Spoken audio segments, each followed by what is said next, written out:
Hello IELTS Daily friends, it's Chris. We're back with Keith. Hi Keith, we're going to have another video with you today. We're going to listen to some IELTS sample speaking submitted by students, and we are going to talk about all the things the person does well and maybe how they can improve. Are you ready, Keith? I am. Fantastic. I can't wait to get started. Let's go.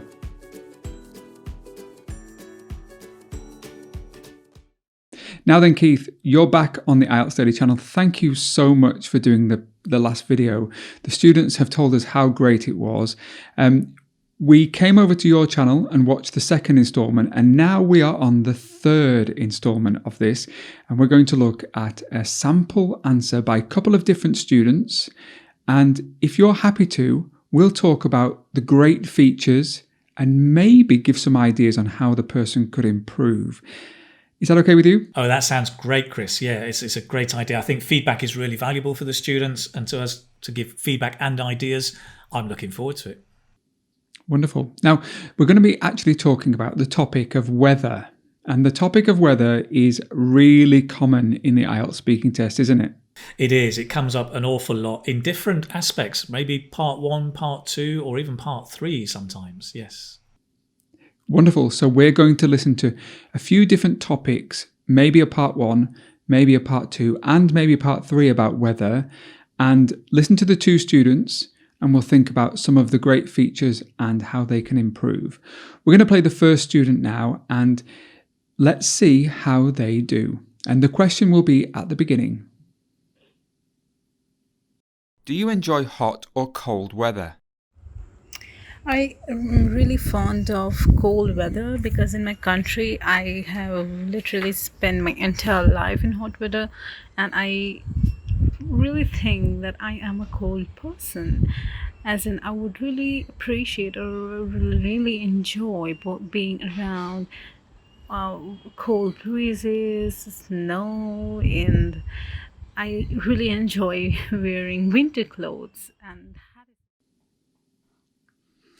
Right, Keith. Now, this person here, the question was, do you enjoy hot or cold weather? And their answer was that they prefer cold weather. And there were some features that were really great, and there were some things that I thought maybe this person could improve. The person started by saying, I've literally spent all my life in hot weather. So they're giving kind of a situation now. And then they made a contrast and said, well, this is what it's like now, and actually I prefer cold weather. Would you say that's a good technique in the test?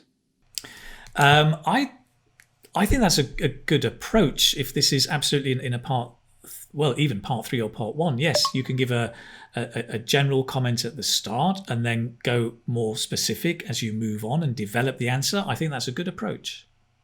Yeah, and it allows you to expand a little bit, doesn't it? And give a little bit more detail for the examiner to listen to. But I did, sorry to interrupt you, I did hear a pronunciation mistake, and I was actually struggling to hear what she said, and it was something like the word weather. Did you hear the same thing? There was a word I couldn't pick out. It wasn't very, very clear on pronunciation. I think she had an interesting balance, that she had some nice word stress to emphasize certain words. She had that kind of intonation of when she gave a list of something, there was da da da da da. But yes, there were occasions where a word wasn't so clear. Yeah. Mm-hmm.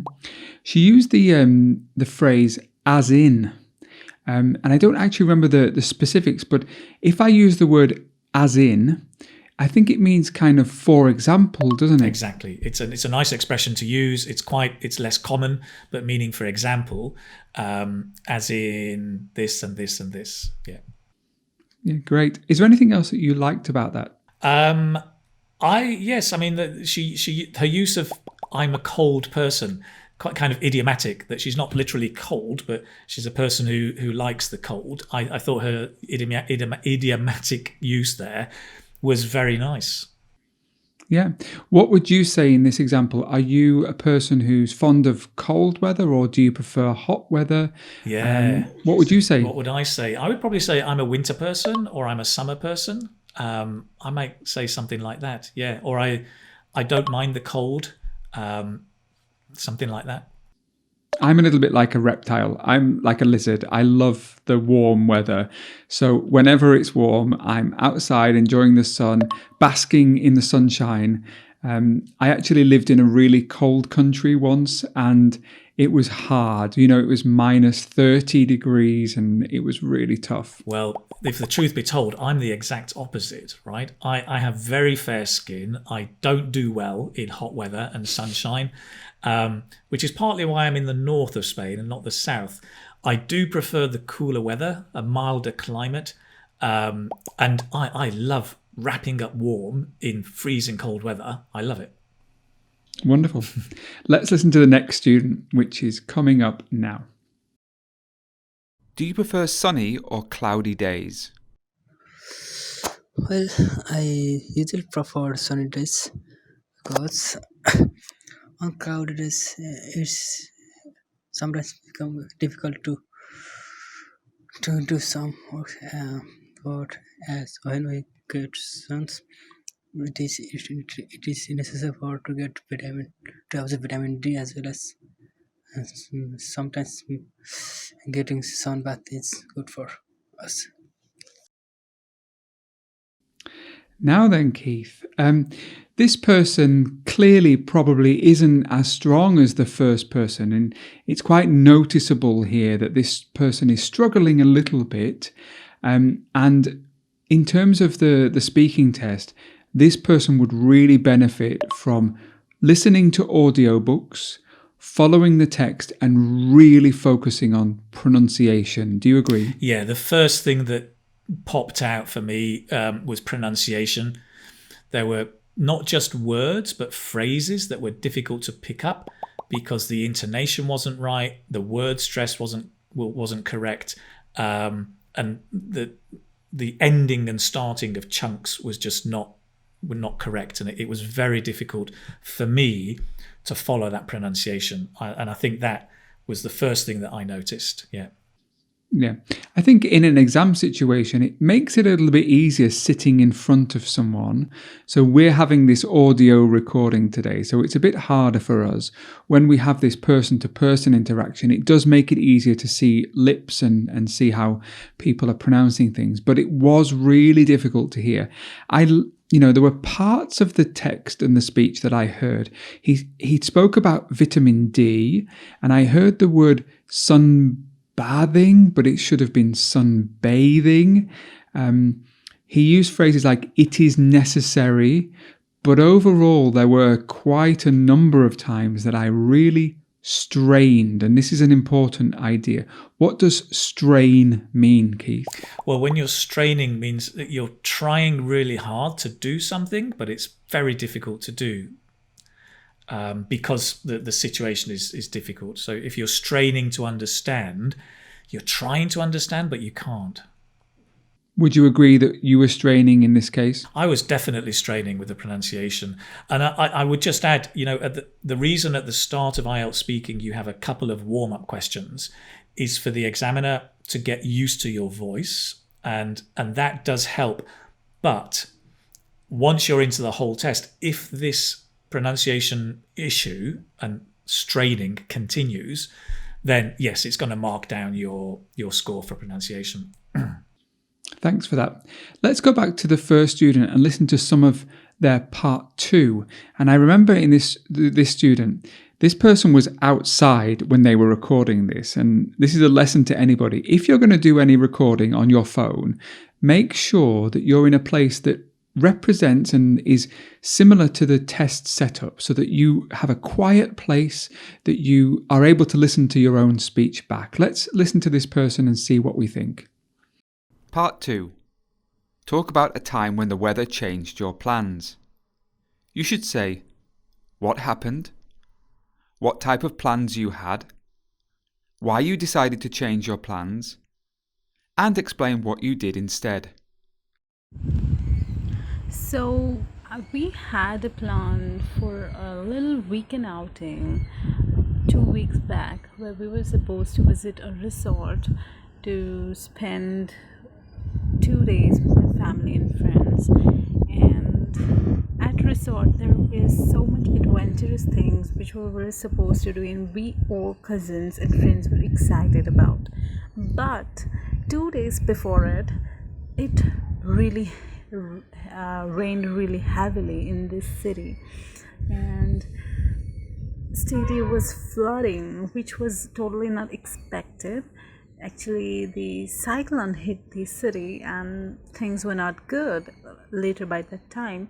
So we decided to be at our own home.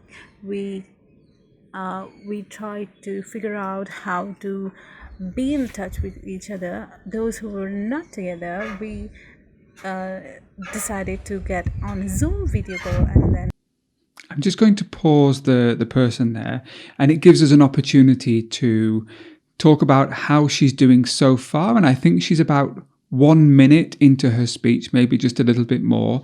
At this point, the examiner has a really good idea of how fluent you are, how much time you're taking to think of new ideas. What would you say about this person's fluency overall? I think it's good. I think she has a good level of fluency. I think she's able to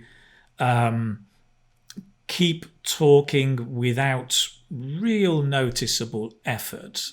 I think it's band 7 that says you can speak without noticeable effort, and she's doing that. There are one or two hesitations as she's sometimes rephrasing what she wants to say and change her mind about it, or thinking of a better way to say it.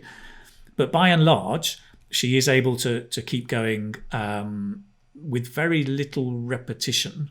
So she's doing quite well on her fluency. I feel like she can probably speak just a little bit faster. What do you think? She could do, yeah, perhaps, yes, and that would help slightly, and maybe even, I think, to demonstrate longer phrases. I mean, you talked about speaking for a long period of time in part 2. One of the key things is being able to make a longer phrase and keep going over a longer phrase.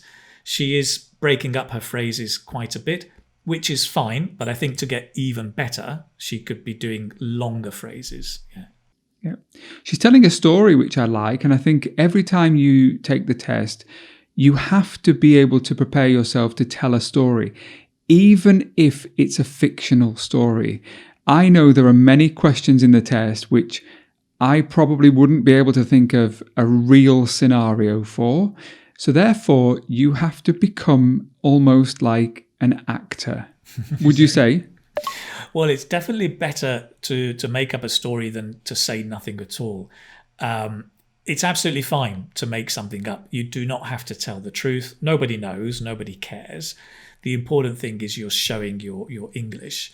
So yes, I mean, if you can do that, if you can make up stories and keep it going, absolutely. I know some students who are fantastic at doing that. Yeah. Now, the specifics of her speech here, she said, a little weekend outing.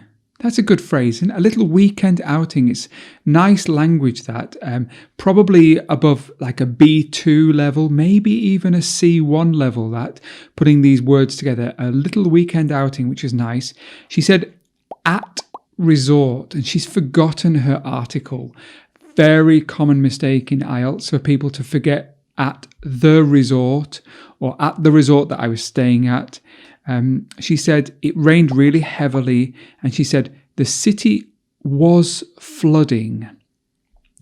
It felt a little bit unnatural here because she's telling this story. She probably should have said the city flooded. The process of flooding, do we normally say the city was flooding? You can, but it didn't feel as natural as if I were telling the story, I would have said, and the city flooded. Would you agree? I would, or you might say the river was flooding, and the city flooded. I think it's one of those things that she's got the vocabulary, she understands it, but to use it just at that slightly higher level, she's missing just a bit. the kind of difference between as a native speaker or a proficient speaker. So she missed a bit there. I thought, yeah, she came out with a group of nice expressions with some good grammar. She said a few times, we were supposed to, or I was supposed to do this, and then we couldn't figure out what to do. It rained heavily. I mean, some consistent use of the past tense correctly, but you're right. There were one or two little bits where the higher level of grammar was just missing a little bit. Yeah, the complexity of, she had some good complexity, but then also IELTS examiners are listening for this range. And we often, like you said, we were supposed to, or in the test, you might want to think about when sentences or if sentences. We have to have this idea of subordination. And if you don't know what subordination is, today's class is not for us to tell you what subordination is. You can do the hard work, go to your search engine and have a look at some examples for subordination, because I actually think that you need to have subordination at a band 4 in IELTS, but at a band 7, you need to have this range of different sentences. That's right, isn't it, Keith? It is. I think that complex grammar is all about building blocks, and it's building clauses upon clauses, subordinate clauses, embedded clauses, relative clauses, and being able to use those quite flexibly. It's essential, really, to get your band 7 and above. So yes, go and look up subordinate clauses. I've got a video, would you believe it? A video on complex grammar. Go and check it out. It will tell you a little bit about it. We'll post the link to that in the description below. Let's have one more sample and then we'll call it a day. So here we go. How is climate change affecting the planet? Well, climate change may affect the earth because such types of climatic change can only occur on this earth. This can affect the planet by creating such type of natural disasters like as landslides, soil erosions, and sometimes. Now we're back with the same student who we listened to before, and not much has changed here. And this will be something that probably affects many people who go into the test. They start with part 1 and throughout, and it becomes harder and harder as they get into part 3. This question is more abstract. We're talking about a more difficult topic of climate change. And it's really noticeable that this student is struggling quite a lot. Pronunciation, there's no real kind of range of vocabulary or range of grammar. It's a lot of maybe memorized phrases. I can hear phrases that maybe the student has learned on the internet, and that's not a great way to prepare for IELTS. Is that right? I agree entirely. I think the problem here is, yes, the student has a low level of English, right? Maybe it's a A2 or a B1, but they are trying to learn language at a much higher level in order to take IELTS. So they're trying to learn expressions like global warming, climate change, that you would not be learning at his level, is a much lower level. I think I would suggest to this student to stop preparing for IELTS and focus on learning their English at the level they're at, whether it's A2 or B1, with a focus on pronunciation, on chunks, because I can't hear clearly the chunks. I mean, if you're learning vocabulary, learn the chunk of vocabulary, that's fine. But working on pronunciation. And I think also, I mean, general advice, without being unkind, is some students do mumble and they don't speak clearly. They don't enunciate. Is to speak really clearly, open your mouth and loud enough so the examiner can hear you. And I think, this student was guilty a little bit of mumbling, and I just think just speaking clearly will help a little bit, but focus on the level that you're at, I think. Some people try to run before they can walk, Yes. and that's something that we experience as teachers. And Keith's idea of stopping preparing for IELTS and focus on the fundamentals, the foundations of language is so important. I have a little tip for students. If you are struggling with pronunciation, one of the things that you could do is to take your phone and install one of the kind of voice to text apps that you can buy, and try doing some reading from books and see how much of the text versus the book is the same. If there's a really high level of accuracy, then you're doing really well. But if you're finding that most of the words that are appearing are not the same as the book, that usually shows that you need to do a little bit of work on your pronunciation. I know that many of you don't have access to teachers like Keith or myself who can give you real feedback. And if you're looking for a cheap way to do it, that's one kind of starting method that you could download onto your phone and start doing that immediately. And that's one little tip for you if you want to improve pronunciation. That's a nice tip, Chris. And I would add on top of that, I think a lot of students also focus on books, and they're learning language from a book, and they're reading aloud the words as they're learning them. If possible, I would encourage students to learn from audio. So to be listening to the words, to the sounds, and repeating them rather than reading from a book. Because reading from a book, I mean, English is one of those languages that from the letters, you've got no idea how to pronounce a word unless you've seen it before. So learning from audio, or audio and tape script, is fine. But having that sound to work from, I think, for this student, I would definitely recommend that. What great advice. Thanks so much, Keith. And thanks you guys for watching. I hope you found this useful. If you want to have a really great place to have new language, a really experienced teacher, go over to English Speaking Success with Keith. You can find it on YouTube and on his website. It's a wonderful resource for you guys to have at your fingertips. Download some videos, watch them while you are on the train, walking to work, wherever you are. It's little steps every day. Then you'll be able to do the race. So small steps will take you far. I agree. Thank you very, very much, Chris. I think it's daily habits. Somebody said we are the sum of our habits. So if you have a habit of practicing every day, that will make you a much better speaker. Thanks very much, Chris. It's been an absolute pleasure making these videos with you. Really enjoyed it, and I hope it can help the students on their way to their goals.